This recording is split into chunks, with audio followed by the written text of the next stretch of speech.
Right, muri Zimbabwe tinokukwazisai nemufaro mukuru chaye muzuva ranhasi. Tiri kutaiwa tasangana nyama nepamwe zviri pamwe chete zita ndini anoitwa iye moto kupisa. Wazhinji vanozoti moto kupisa. Ndiri pano zuva ranhasi tiri pano pa Patichkach MTV. Right, ndinawo boss T1 ari ndiye atinoti mukuru weTichkach MTV. Zvakare tinokugamuchirai zvakare mukoma Tsunga akovana nhasi panapa tine nyaya dzakasiyana siyana. Mumwe nemumwe achazenge achikutsanangurira tisingapedze nguva varume. Sanganai nemhuri yeZimbabwe. Yeah, mhuri yeZimbabwe. Munongondiziva ndini wenyu Boss Tsunga Patanati aka Magic Mike. Vanondiziva, I'm the director of Tichkach MTV. Yes. Ndangotambidzwa vachimuti na manager weTichkach MTV neshasha rangu riri panapa the CEO. Yes. Boss T1. Yes. Ngavataure nevanhu. Right, tinotenda mhuri yeZimbabwe nekugukuchira nekutsigira kwamunotiita pano pa Tichkach MTV.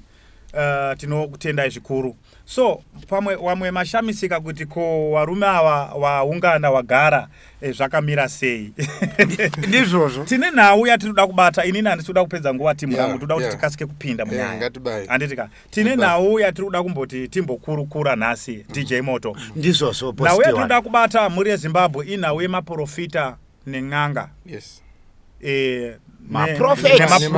Nemaprofits enhema apa tisikuda kurova imbwa takutaura mbavha vari kubira vanhu. Right, ndo nyaya yatiri kuda kubata. Ende ipa vatobva tanyasa kunyasa to make it clear kuti isusu hatina munhu atamenshena zita rake. Hatisi kutaura zita remunhu. Hatisi kutaura kana iwe uchienda kuchechi kwako hatina chechi yako yatamenshena. Hatisi kutaura zita rechechi. Ende hatisi kutivhara chechi yako.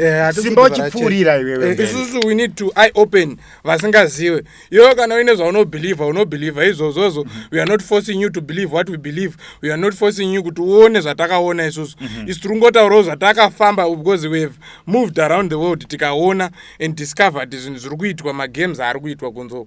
Wakomana kuna vanhu vari kutambudzika. Zimbabwe iri kutambudzika. Wakawandisa. Baba wakawandisa. Wafamba mudzin'anga dzakawanda matambudziko haasi kupera.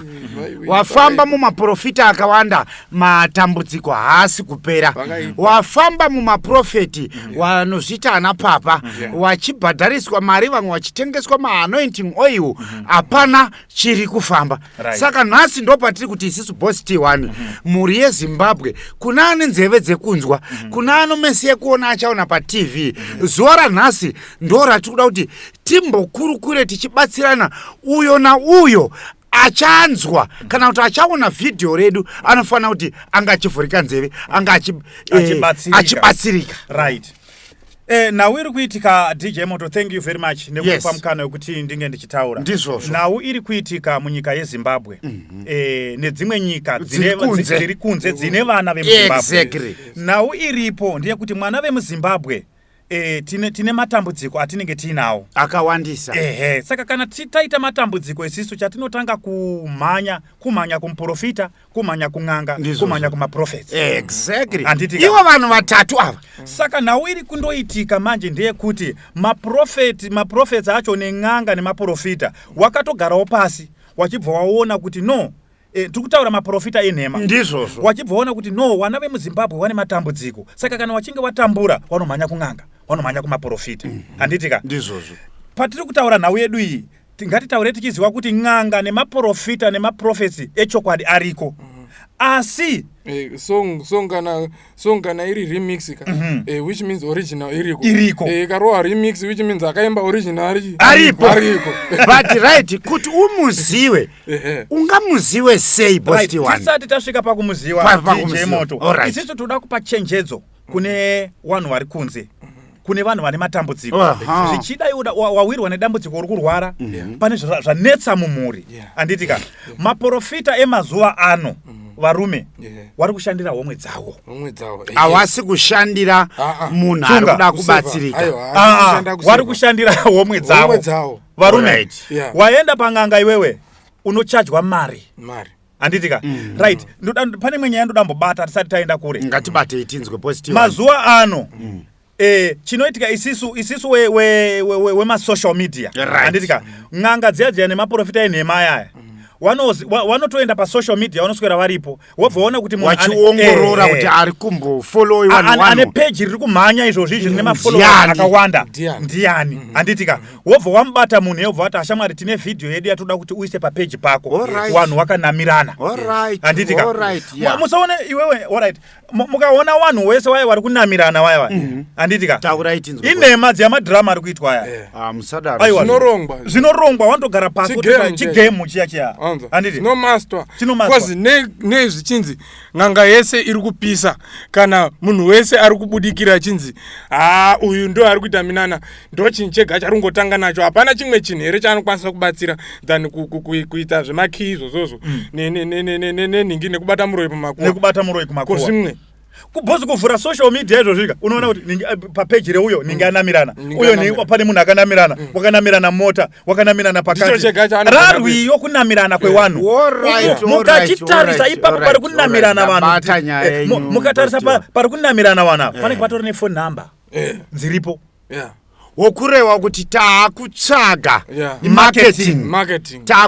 marketing yekuti kuna asangana nedambudziko iri uya kuno ndikubatsire but zvisirizvo ukasvika futi ikoko kwacho haubatsirwi usina kubudisa mari alright ndabhadhara mari kana iwewe uchikwanisa kuafoda mari inenge yataura tomboti ati 1000 kuti unhingirine nditsunhure munhu akanamirana ndikutsunhure handiti vanokubatsira then wabva waona kuti hawabaya paunobaya ukaona kuti munhu yachadzoka hazina kushanda vanobva kuchaja mari iri over 1000 anoziva kuti haukwanisi kuita sei kuibudisa zvokuti unotoenda ubva waita give up saka isisu tiri kutaura kuti munyika yezimbabwe varume pakashata maprofita neng'anga varipo izvozvizvi ava vari kumhanya vachimaketa pasocial media munhu wese ari kubuda paredio alright tisingambomhanya kung'anga ngatichimbobatai kumaprofita wana madzibaba here kana kuti iwo chiri kuitika manje posti 1 posti 2 chiri kuitika ndechekuti anga vari muprofita vari kuzvita anani ana madzibaba nyangwe asingapinde kupi kumadzibaba saka isu ngatingotaurei kuno vanozviti ivo maprofita anobatsira vanhu vanenge vachisangana nematambudziko tingaiyambiro ipi atingape kune mhuri yezimbabwe kuti wanyatsoziva kuti uyu ndiye muprofita wechokwadi ndikaenda dambudziko rangu rekuti vana vangu vari kupera kufa pamba kana kuti vana vangu havaroorwe vari kusvika zvekuma 30-40 years anga vari mukomana 40 years haasati aroora angabatsirike seiwo idambudziko iri wakomana munoziva ukasvika munhu wemurume 40 years usati waroora haisi nyore alright tiri bababa handiti maprofita echokwadi ariko munomaona sei kuti munhu hanzi ndewechokwadika haasi mubishi rekuda kuti azikanwe nevanhu vanhu ndimi mungatotsvaga kuti mumuzive haazvishambadzi wese ari kungoita chiadvert nekutaura kuti ini ndiri panapa namba chakati ari kungozvishambadza imarketing strategy saka tiri kuda kureva kuti right posti wanibatai muromo zvishoma saka tiri kureva kuti isusu ng'anga chaiyo kana kuti muprofita chaiyehaaswera achitemera chikwangwari munomutsvaga mega achishambadza pamedia jesu chaiye because vanhu ava because tachiona ndofunga takaimba karwiyo etiri mumachechi kwedu tinoimba karwiyo techiti hakuna akaita neachaita sajesu and for sure hakuna because vanhu ava varida kutraya kurepresenta ujesu handiti pavari panapa vasiri kuzoita havasi kuzoita ujesu vari kuita chinonzi kungwavha vari kutsvagwa mari manzwa pari kutsvaga mari vamwe vacho vanenge vasiri vamwe vacho because they are in two kune fake prophet anoshandisa psychology handiti anokurovera metse anotogona kutokuridha kutokupisa kutambura manetseka nekutaura kwake anenge ane sweet tongue anotokukona kozouya ane chipo chingava chekuparidza kana ane chipo chekuprofita but zambuko pasina zokuti zvandiri kutaura big example yandikapa ndeyekuti unenge uri upcoming artist anditi uri kuchiwa vamwe maartist ari padenga unenge uchichiwa mamwe maprofeti ari padenga obva kuti ndoita sei kuti ndisvike apa wakurombera chipo chako chauinacho ona hauchamiriri nguva yanganzi naMwari uchatushuka anditi wakutorombera kwenda koita sei basa rako riyarera uprofita riyarera hapachisina zambuko hazvisina umwari target yako yakuti reka ndibuild as a big guest house rekuti ndiite mari zvenhu zvese product yese muchechi mako inofanira kutengeswa kuti mari itangramba ichiita sei ichitenderera kuprindwa kwema-t-shirt kuprindwa kwema-wristband aiwa but takazvitarisa ka zvingori pachena vanhu havasi kutengeserwa zvidhina zviri kutengeswa kunzi chidhina ichienda wese pamba pako hachitengwe dhora kachidhina chinotengwa mari refu right inini hangu pandinoda kunyanya kudzoka varume ndoda kuti mwana wemuzimbabwe avhurike brain ipapo ndoda kuti mwana wemuzimbabwe aone kuti tine nhunzva-tunzva mara patsetsetse dzemaprofita nen'anga enhema anditika kune vanhu vari kurarama nemisodzi vevamwe right kune n'anga nemaprofita vari kudiridza dzinde rerugare rwavo nemisodzi yevamwe anditika pauri kuchema nedambudziko iyo n'anga yenhema iri kutouya ikitota hunza mari iyoyo iwo nedambudziko uri kurwarirwa nemwana kana kuwarwara hariperi chako kuendesa futi mari waendesa mari pamusoro pedambudziko uri kurwara unoshandirwa nani uchaiwana kupimwe mari ichazokubatsira iwe waendesa kune n'anga watambura neshuga uri kuzviona watambura nekenza saka inini ndiri kuti DJ Moto ndiri kuti vanhu waya munoona wakanamirana waya mukatoona paine phone number ka ndezvekunyepa anditika mukaona wachibata nyoka waya baba vanhu vari kuenda kusnake park dzinotengwa nyoka wachindotenga nyoka wouya so wakupfekerai mumba musingaoni kana mupiro chainoiswa nyoka mupiro yakavharwa piro yaunotsamira ipapapo ndo panenge ndada kuti ndisvike ndibvunze T1 mati nyoka dziri kutengwa kuna dziri kutengwa right nemaprofita imimi boss T1 saka dzinoiswa sei nyoka idzi dziri kuiswa sei baba muprofita afamba ari 1 anditi muprofita afamba ari 1 aiwa T1 ndiye arubata zvemaprofita ini rubata zvemaprofeti muri kuona profeta afamba ari 1 anenge aine maasha muri kuona anenge aine maasha anenge aine macoordinator anenge aine vanhu vanoronga makamboona nyaya yeafulukawo wepajosa wekumutsa munhu pakauya munhu achitokonfesa kuti inini ndinokonfesa pamberi paMwari kuti inini ndini ndaironga chigame ichi chekuti munhu aite mamiracles because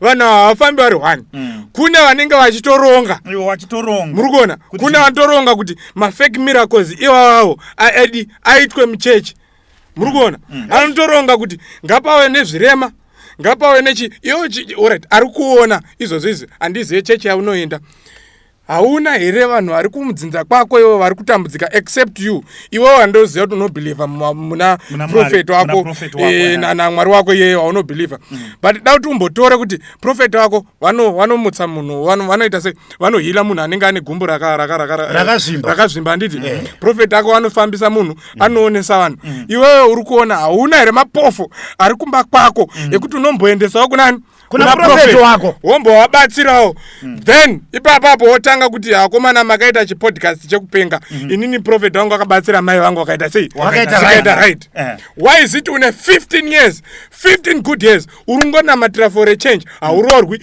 but urimo muchechi momo haurori urimo muchechi momo hauna basa but ukatarisa profeti wacho zvinhu zvaari kuita muupenyu hwake unoona atowakaimba atodini dzimotokari hadziziwane pamba business it's a part of business this is business anditika business iri kuitwa nevanhu ava inini what I think wawasi kushandira Mwari pasi kushandira munhu kuti anga achipona hapana umwari baba asi mukutaura kwangu hatisi kuti wechokwadi hakuna variko ukaona chinhu chichiwanda mafeki kutotaura kuti chechokwadi chiriko muri kuzviona pakauya maSamsung ayaya makaona pakatanga kugadzirwa tumwe maSamsung twefeki handitika tumazhingzhong pakauya maNokia pakabuda original Nokia yaimhanyirwa nevanhu tumanokia saka mukaona chinhu chefeki chichiwanda DJ Moto kutaura kuti chioriginal chiripo saka tiri kuti n'anga nemaprofita wechokwadi variko asi wawanda wenhema wari kuenda kundotenga nyoka kusnake park wawa wari kunamirisa vanhu vachiita madhirama. Nyoka iyi ndo iri kuparadza vana pamusha. Wari kuenda kundotora vana sisidhori kumabhawa uko. Anditika wobva wauya wobva wagadzira chidhirama chavo nevakomana wobva wapa mari dzemakozodo makozodo neguka. Anditika wotonamirana wofukidza chijira woti wakomana wotsvaga tichikachi woti tichikachika tiisire pafacebook pako apa ndekuti ndione mafollowers akawanda wotsvagawo imwe channel tiisirewo apa ndo because iwe uchifunga iwe DJ Moto da kumbokupai muenzaniso handitika izvozvo imimi mafonera kuna sekuru maona vanhu vakanamirana mobva mati sekuru ndoda kuti inini mukadzi wangu handisi kumuona zvakanaka ndoda kuti mundigadzirirewo handitika wobva wakuti right tenga banga kana kuti uya kuno wokwira bhazi wobva waenda kwaari wobva waenda wobva watengeswa banga onzi vhara banga enda urisiya pamakuwa ako totutaura zvinhu zviri pachena kana zvinoizwa ndozvinoizwa pano toda kuti tinyatsoburitse mhuri yeZimbabwe yakateerera ichinyatsonzwa muri kuona enda nebanga ri pamakuwa wobva warivhara wobva warisiya ipapo handitika onzi right chibva ipapapo usacheuke chienda kumba kwako wobva waenda kumba kwako wobva wabhadhara iwewe $300 kana kuti 500 handitika waenda wamusiyirawo imimi DJ Moto mukasabata mukadzi wenyu akanamirana munobvunzani ndiudzei apa zvese zvarongwa zvaitwa tsoro izvi muchabvunzani apa hamuna kumubata mukadzi handina kumubata mukadzi ndogona kudzoka kune n'anga sekuru zvinhu asati zvadini asati zvaita unoziva zvaanokupindura anobva ati pane zvandakatogadzira ipapapo zvekuti zvisato ndakatopedza ende asati atoita ndakatoderera akangoita basi unobaita 5 years mukadzi wako achingoitwa achingororashwa wasati wanamirana achingorakashwa asi mari wakaendesa asi mari wakaendesa ndopatiri kudzoka tikuti wari kushandira homwe dzawo hakusisina vanhu kare Moto kwenge kuine runyoka unoziva runonzi runyoka ndoruziva zvechokwadi munhu unogadzirwa uchinamirana unozva pane rumwe runyoka rwemajuru rwekuti ukasvika so ukagara tomboti wasvika pane vamwe pabhawa unosvika wobva wagara majuru anobuda kuharare uko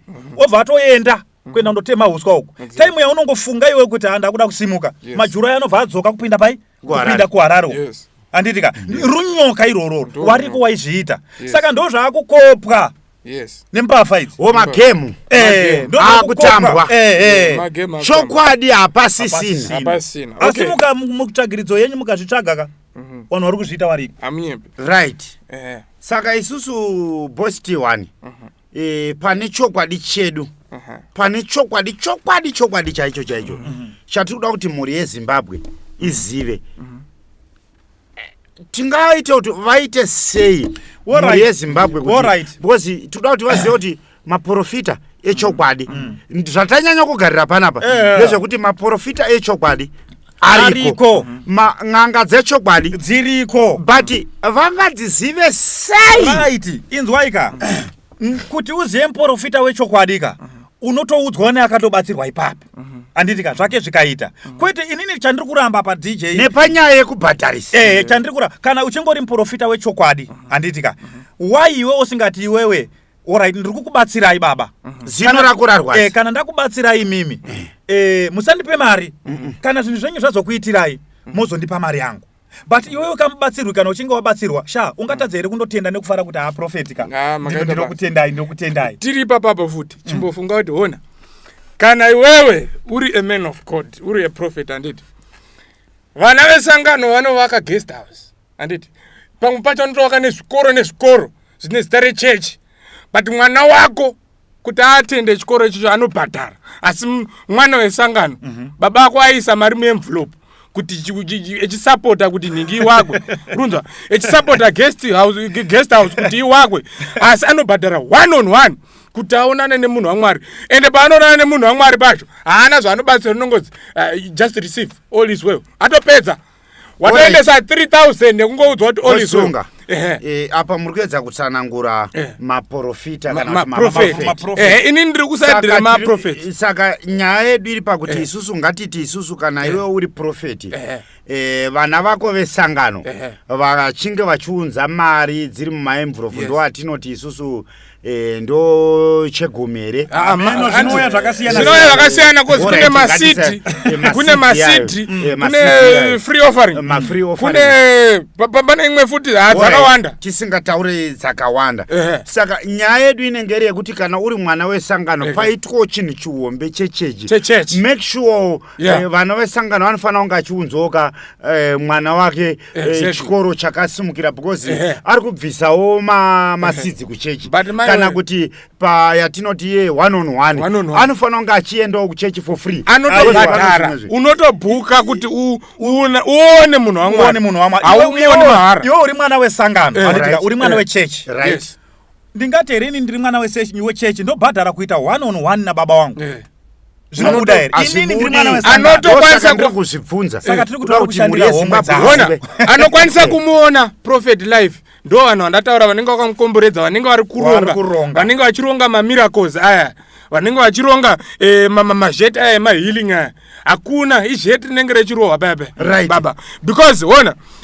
isusu inini what I think even vanhu vacho vanobhelieve vacho ndofunga inini ndechitarisa vanhu even vanoatenda vamwe vacho vari kuda kuwana kwekunzvengera because tikada kutarisa mumachechi ndo makazara varoyi vakomana ndo makazara vanhu vakaromba mumachechi zo ndo mune mahure imomo ndo mune mbavha ndo mune maconmen ndo mune mbavha ndo mune zvese ndo kuri kutizira vanhu ivava ndo kuri kutizira vanhu vazhinji ivava because vatoriko asi havabatwi vanenge vachitoziva kuti apa hapana Bositsunga tiri ipapo inini nyaya ndinoda kuti mhuri yeZimbabwe izive right tenge tiri pakuti mimi menge muchipa muenzaniso wekuti ngatitarisei kuti wane makore ngatimboitaure nyaya dze10 years uchinamata muchechi yauri but hapana change iri kuitika muchechi but iwewo uri kungosimba uchiti muchechi medu chedu zvinoitwa zvakadai ana amai ningirika vari kudai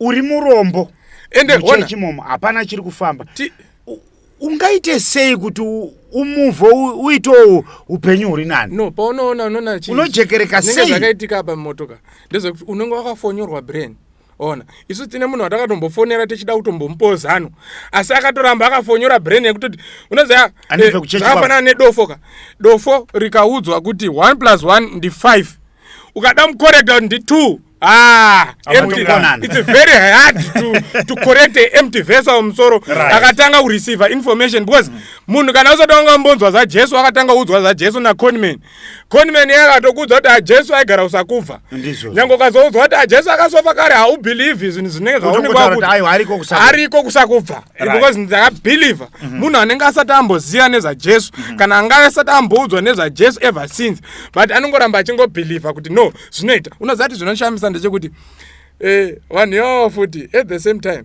makamboenda kana pamaprofita iya maprofita imwe unosangana futi navanhu ivavo vanoenda kumaprofets aine maristband akamira futi pakrowd ramadzibaba saka iwewe hausi kutenda here madzibaba ako saka uri utsvage apa asi tinotosangana nyaya iri kuitika ndeyekuti Bositsunga zvinhu zviri kuitika mumachechi zvakawanda zvinhu zviri kuitika munyika zvawanda vanhu vane matambudziko sekutsanangurwa kwaitwa naBosti vana vachitaura kuti munyika mune matambudziko akasiyana-siyana but matambudziko aya ndo akagarirwa pasi nemaprofita nen'anga kuti right tiri kuona mhuri yeZimbabwe yatambura nevari kunze vana vemuZimbabwe vatambura zvino kuti tivatorere mari toita sei ndo chinhu chakagarwa business ndo panobva varowa maanointing oil ndo panobva varowa maristband baba imimi do you think kuti simba raMwari shamwari unogaidwa nechinhu ichi nechistika unogaidwa nechistika gaidwa patone simba raMwari nhombo dzedze dzonopuwa 3 dzedze hanzi ukadzidonedza watodonedza simba raJesu hazvichatoshandi saka ipapo Bositi wani ndodzoka kwamuri toita sei tiwoti nyaya iri panapo varumeka muri iserious case nawe yatakuda DJ Moto maonero angu yakuda mwana weZimbabwe akavhurika brain asingagoni kutorerwa mari yako nemakore nyera aya handitika imimi fungai kuti DJ Moto wanouya pasocial media ukaona muprofita anoenda paredhiyo achizvishambadza kuti inini ndiri muprofita ndinopindira chechi pakati. Ari kushandira homwe yake. Right? Ukaona mung'anga inouya pasocial media ikitaura ndinorombesa. Inini ndinokupa mushonga wobva waisa mukabhegi wotendera mutauni paunodzokera kumba unosvika kumba kwako kwaane mari. Fake. Hakuna zvakadaro. Ukaona munhu anotaura kuti inini ndinotumira nyuchi kuenda kundobvunza chikwereti, ndinotumira bveni, ndinotumira gudo kobvunza chikwereti. Fake. Hakuna zvakadaro. Wangani wanouya paredhiyo wachishambadza pandiri pana kana wakatumirwa gudo rake anondobvunza chikwereti. Baba kadai nyika pasina munhu anokwereta kamunhu asingadzosera mari. Saka tiri ipapo bosti one. Imbavha wari kubira vanhu awa. Ndopenge ndoda kuti ndisvike. Iwewe kana uri munhu ane brain DJ Moto. Hakuna mari inouya mahara, hakuna chinonzi kurombera mari. Saka tiri kutaura kuti munhu tiri ipapo munhu ngaashande. Munhu ngaashande. Washanda. Mari inouya nekushanda. Not kuromba. Not miracle. There's nothing as miracle. Hakuna saka kuri kuti vaye vese vanenge vachitaura kuti isa muoko muhomwe mako uchaona mano mari. Ndiri kukupa dhani 7 days. Ndikupa 7 days. Receive your money. Daitai mukira here. Gezai maoko mudhishi kung'anga. Musanyeperwe. Dai vanhu vasingamukiri baba kana kuine inonzi miracle money iyo kana kuine kuromba banzwa here. Ukanzwa izwi rekuti kuromba riya. Kunyepa. Wariko vanorombesa. But tikutaura kuti avachawaniki vanhu ivavo. Wazara wacho pa front page. Maripa profile, mdoma fake prophets. Pane mukatazi muchidaro ka bosti one. Tinomboona vamwe izvo achibuda mapictures ezvamuri kutaura. Ya magroup muyamwe. Akagukuchira mazikumari. Imarketing. Akarara pamusoro pambedha. Akarara pamari vachita kufura. Achita kushamisika. Mira ndikuudzei. Nawo iri kuitika kune vanhu vaya ndo yatiri kungoramba tichidzoka. Kuti imbavha. Wamwe wacho wastori wemuno futi. Pane dzimwe nyika dzekunze kunana Ghana uko. Dzabatana nazvo futi. Anditika. Titori ne wamwe vanhu vanotokudza kuti nini ndinoita miracle money, ma spiritual husband, zvakawanda zvanokuudza. Anditika. Hakuna zvakadaro baba. Vanhu vari kutsvaga mari. Vanhu vaya wamunoona vanenge vakabata mari vaya. Mukanyatsa kudzika nawo mukati nini sekuru ndoda kubatsirwa. Vanobva kudza kuti tumira mari yakati. Anditika. Ukatumira 200 iwewe, uchaguma wakunzi alright iwewe chitumira 1000. 1000 yacho chaona uko. Hapana. Zvadhakwa. Mari yako 200 ndiyo yongo achidai zvatodini? Zvavharana. Ende unoziva kuti mechitoatenda even machechi yawo. Vanotoita nemushonga wekukuvhara izvo kuti munodzimwa mese. Munodzungaira. Munodzimwa mese. Unoziva kuti pane panonzi muBhaibheri hanzi vanhu vangu vachaparara nekushaya zivo. Nekushaya zivo. Vamwe vacho vanotoziva. Uri kuona? Asi vari kuparara nekuziva kwavo futi. Uri kuona? Because ona, how can you say baba musanyeperonzi kwanzi kumasowe kune matofu kuna vanhu asina kudzidza. Atoriko mabosi kumasowe wanza akadzidza. Vatoriko vanhu vane mari kumasowe vakadzidza. But dai wakazombozvitarisa kuti chimbotarisa mukuru wacho wesowe. Uyu mukuru wesowe ka nguva iyoyo yaifa wakatora kana 10 years wechistada kuuniversity iye aistada kuti ndotora sei mari because zvinhu zviya zvinopractiswa baba, they practice over and over again. Minana inoitwa kung'anga yaya vanopractice over and over again zvokuti zvinhu zvake paanozozviita ka hamuoni kuti muri kuvharwa. Ona, but mega imimi vanhu mukanyasa kuvhura brain because ona une 6 O level wakaenda kuuniversity ukadii but chimbotarisa kuti ari kutungamira wacho haagoni nekutaura chirungu. Kuiswa pa interview haatogoni nekutaura chirungu. Anotokutaura kwanzi ndakatanga ndakadaidzwa nemweya ndine 7 years. Saka ndakangotanga kushandira mweya ndo ndatanga kushandira mweya yeme right. Muri yeZimbabwe muri kuzvinzwira ndo zviri kuitika tiri pano paTichkach MTV. Tiri kutaura kuti zuva ranhasi mwana weZimbabwe neuyo ari kunze tiri kuda kuti munge muchivhurika. Ziva tiri kuziva here kuti kune variko vasati varorwa, kune variko vari kushaya mabasa, kune variko vasati varora vane matambudziko akasiyana siyana. Mashoko edu echenjedzo ndeyekuti zivai kwekuenda, zivai kwamunoponera, zivai kwamunoturira mitoro yenyu. Chimwe chikumbiro chanditori nacho kana zvatonetsesesa beta upfugame wega because haungaiti shamari ungati iwe wabatsirwa apa, wabatsirwa pana Jesu aingoti ka1 pa zvatopera, hakuna chainzi chichadzoka nekuti hauna because pane panonzi kwanzi hanzi profita edu kana kuti pastor edu akati ukasaatenda chechi zvanenda kunamatira midzimu hanzi mweya madhimoni anenda kunamatira anozodzoka a7 anokubackfire baba munhu izwa iyo usanyebe Rigian chaichai unonzani uyu Rigian akanzi naJesu akataura akanzi dhimoni rechibudisa rikati ndiise munguruwe but usafunga kuti munhu akangonzi naJesu enda wopupura handiti zvaitiwa naJesu atsara kuti no baba ndakuda kufamba nemi zvakanzi no enda kumba wopupura zvaitiwa naJesu akadi kudzokera nemadhimoni iye angasikasateri Jesu akadi kudzokera nemadhimoni saka izvozvizvi futi vanhu makambozoona kuti izvozvizvi matyira ari kuitwa maprofeti baba akutoyera kana kumutaura kuti profeti ningi paine mutendo wacho munopesana kudai matyira ndo vanhu akutonamatwa mwari wacho hatichamunamati takutongonamata profeti ndiye hamwari mamwe mashoko kubva kuna posti 1 ndinoimba kuti nguva dzedu dzakuda kuti dzichinokwana tibatirei pane mashoko amuna kutsanangura kunga kuri kumaprofeti kana kuti kun'anga right inini nawe yandiri kuda kutaura DJ ndiye kuti inini ndiri kupokana nembavha idzi dzirikufira vanhu n'anga nemaprofita aya vari kushandira homwe dzavo ndopatikuda kuti munyatsotsanangura right pendenge ndiri kuda kusvika inini ndepekuti vana veZimbabwe ngativhurikei pfungwa handitika ngationei kuti mudura mapinda chipfukuto toita sei tine vamwe vanhu vakavanda vari kubirwa zvinhu zviri pachena ininiwo futi ndenge ndisingatoziweni but ndakazotoziva nekufamba kwenguva kuti blood fucking mambara igame iri ndiri kubirwa handitika igame rakarongwa nevanhu avo handiti saka isisu kana vanhu vachinge vari wechokwadi ngavashandire mahara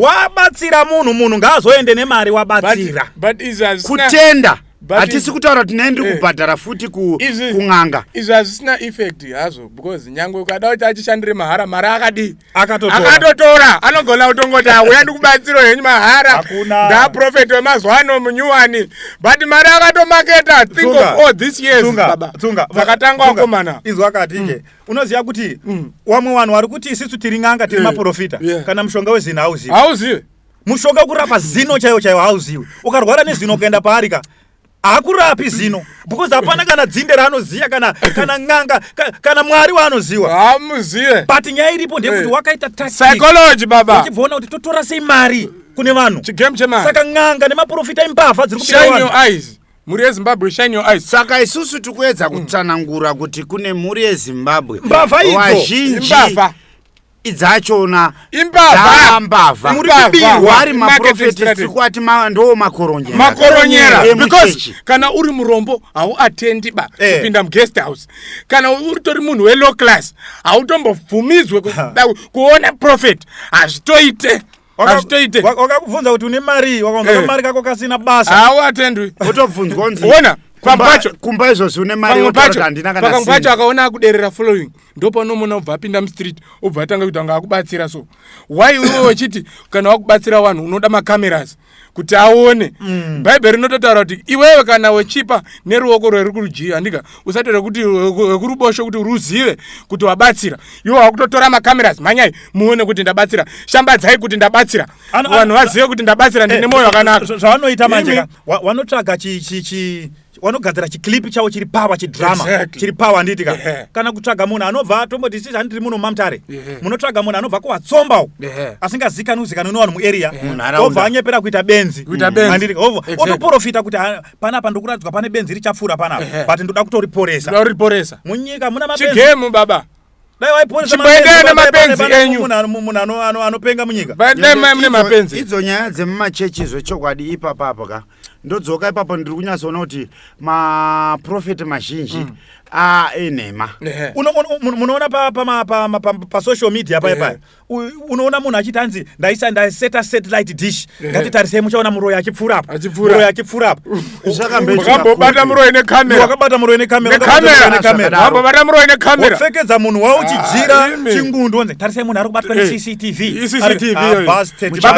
mapasta mafundisi taneta nemamotivation speech hatisuda kunzwa mamotivation speech tiri kuda kupona saka nyaya yedu zhinji yatawirira panapa ndeyekupona vanhu vari kurwara zambuko nekuchenjedza vana vezimbabwe kuti muri kuirwa uri mumba mako tora 5 minutes usatore maminutes akawanda 5 minutes dzekumeditata kuti upenyu hwangu uri kumboendepi ndani nguva ndiri mupinda muchechi umu but what have changed so far because do you know what wakomana techibarwa isusu takatarirwa zvinhu zvichaitika whether imimi kana kuti inini handidi whether muroyi achida kana asingade iwe kana wakanzi uchafamba nemotikari unofamba nemotikari it's not because of your prophet ari kuziva ona vanhu vanenge vatoona kuti iwe uchadai saka iwe usati kana paitika chinhu chakanaka in your life tenda Mwari not prophet ona nekuti pano kamwe kakuzombonzwa kandikamboita hangu mustriti ichingofamba nyaya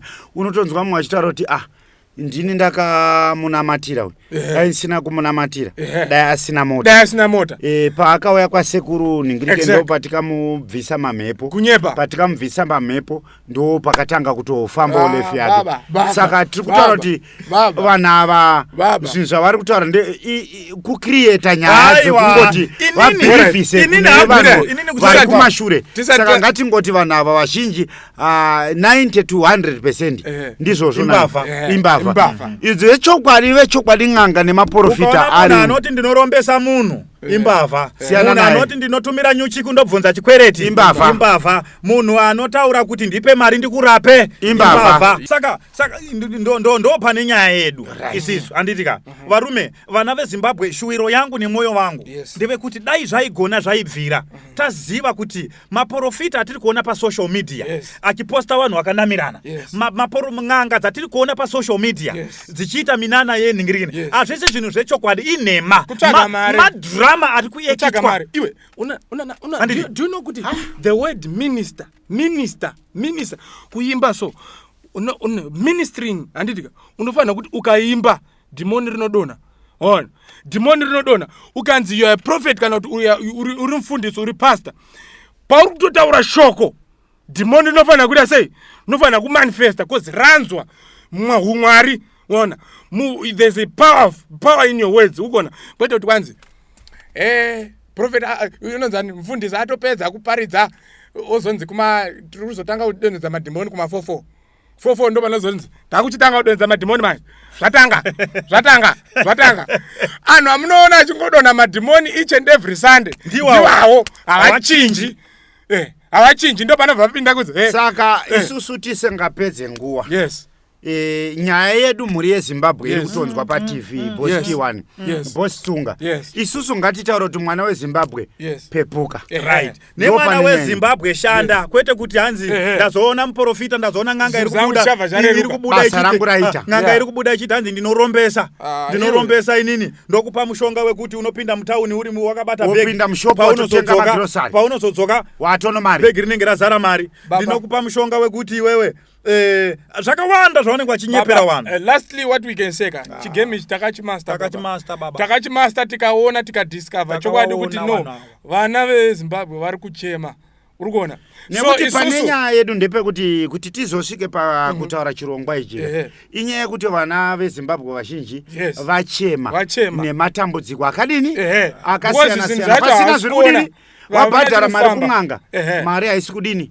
haina chayashanda nditori nevamwe vanhu inini handitika wakatombouya kwandiri tikanzi ndakapana nhinge wandakapa mari yangu handiti ndichiti andibatsire ndakapa nhingi mari yangu but ndakamupa inini munhu enga atori nemunhu enga nechikwereti abva ati ndoda kubatsirwa nemunhu kuda kutomubatsira atomblock atomupa mari wekuti alright kuti mari yako idzoke chikwereti ichi ndipe mari yakati pamusoro pemari yangu yakaenda kuchikwereti yandiri kuda kuti undibatsire idzoke ndakutowedzera kukupa imwe mari iyi yangu yechikwereti haina kudzoka iyi haina kudzoka dzese mari dzangu dzaenda dambudziko pamusoro perimwe dambudziko wongosimba uchichema uchikwira hapana zviri kufamba isusuka hatina kuitira zvinhu izvo for following that's the first thing aiwa ndochokwadi even nyangwe zvichaderedza following because tataura umwe chechi yake kwaanoenda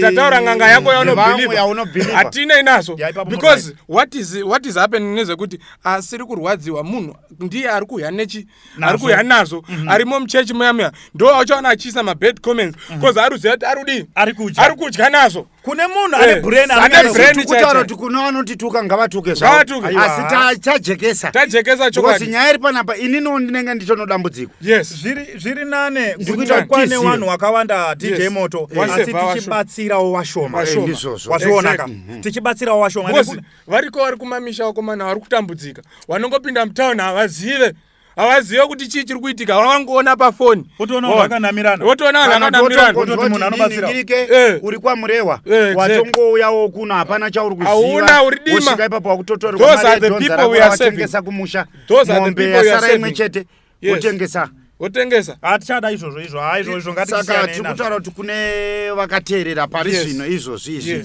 ngavapepuke ngavazive maprofita echokwadi ngavazive n'anga dzechokwadi asi tiri kutaura kuti vazhinji vacho ndombavha tichinodzoka patataura tikati mukaona wenhema wachiwanda hazvisi kutaura kuti wechokwadi hakuna variko vanonetsa kuvawana but wariko right bosi T1 tikuda kuti panapa tisasapedze nguva takuda kuti tindipendere chirongwa chedu mhuri yeZimbabwe ndofunga vanonzeve kunzwa wazvinzwira saka mashoko ekupedzisira imimi bosi T1 amuda kuyambira mashoko angu ekupedzisira pachirongwa chino ichi chetenge tiri kuita zuva ranhasi ndeyekuti mwana weZimbabwe vhurika brain usabirwe mari nemuprofita nen'anga mazuva ano kwazara maprofita nen'anga enhema zvakare musaone zvinhu zviri kukandwa nemaprofita nen'anga pasocial media vanhu vakanamirana vanhu vachiita zvimwe zvinhu zvavari kuita varoi vari pamakuwa ifeki madhirama ari kuekitwa ndo mashoko angu ekugumisira madhirama wanondotora vana Sisidhori wouya wanamavanyari vanhu vaya avanyari anogona kutofamba asina kupfeka vanhu vamunongoona mustreet akamira pamatouchline saka chii chinomunyadzisa kubuda asina kupfeka ibasa rake saka please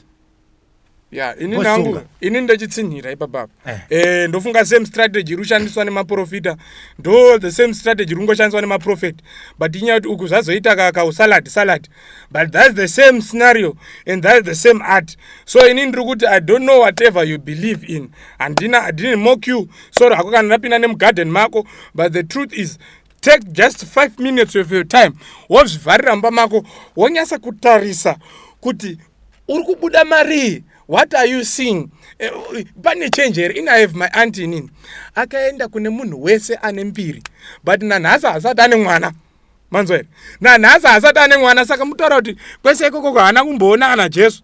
Asayengotaura kuti ndabhadhara mari yeguest house. Ndabhadhara mari ye111. Ndangonza you receive. Ndapfekedzwa chirisibeni vandapfafaidzwa. Zvadi nothing zero nanhasi. That's when I started believing kuti no. Kana uri murombo you won't be attended. One, kana usiri pa script revakomana rekuronga mamiracles hautombodiwe pachurch. Uri kuona hautombodiwe kana iwewe kana I don't know whatever you believe in chimwe enda kumusha wotora hama dzako dziriko kumusha kana zvichinzi kune miracle money dziriko hama dzako dziri kutambudzika dziriko kumusha woenda nadzo wodzibhadharira anditi kuna prophet toda kuona upenyu hwavo vanhu ivavo vechichinja wobva wazoyabva ntaura kuti no iwewe unonyepa hauzive chokwadi but what I need to say is please muri yeZimbabwe shine your eyes open your eyes takachimaster chigame ichi tichauya nepart 2 of this podcast manje DJ Moto kupisa. Ndinotenda muri yeZimbabwe vanonzevedze kunzwa muri kuzvinzwira makatarisa patitya MTV aya mashoko haasi ekuti tikuda kutsvaga maviewers no but nyaya iripo ndeyekuti isusu tauya muri yeZimbabwe yachema vakawandisa nenyaya yekuti vasangana nematambudziko akasiyana mumwe hana basa ranetsa mumwe atambura nenyaya yekuroorwa chaiko mumwe akomana tataurisa zvakawanda zvatataura pano pachivhidhivhidhi saka tikukumbirisa kuti imimi chingwarirai vari kuuya vakapfeka nguo vachiti makwai iwo ari mapere chingwarira idzo dzamuri kuti ing'anga dzechokwadi idzo dzisiri ng'anga dzechokwadi dzichida kukutorerai wasenza ka $100 wakusara mumba uri zero watorerwa dambudziko rako remusoro harina kupera vana vako havasi kupasa kuchikoro wabhadharwa kung'anga kwacho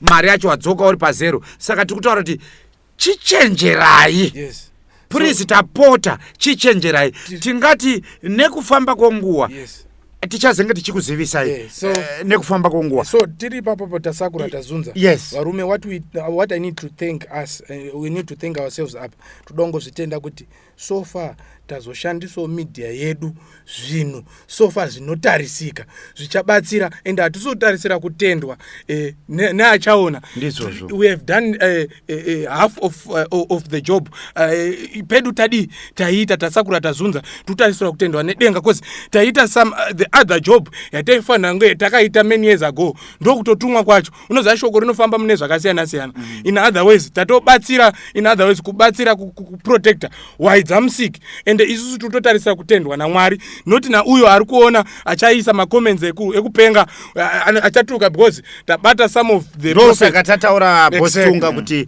kana tadai tiregerereiwo tapinda nemugarden menyu tapinda nemumunda menyu tapinda nemumaprofeti tikapinda nemung'anga tikazungunutsa zvatabata zviri zvitatu tiregerere but nyaya iripo ndeyekuti mhuri yeZimbabwe ichisunungurwa ichisununguka kunouya anodambudziko rake iro neiro zvinhu zvakewo zvichifamba zvakanaka nekuti kune vamwe vanamata 15 20 years hapana chiri kufamba mumachechi tinotenda mhuri yeZimbabwe. Thank you guys, thank you very much. My name is DJ Tsunga Butternut. Yes. DJ T1 and DJ Motokupisa. Part 2 of the podcast is coming next week. Thank you very much. Bye bye. Thank you so much. Masita.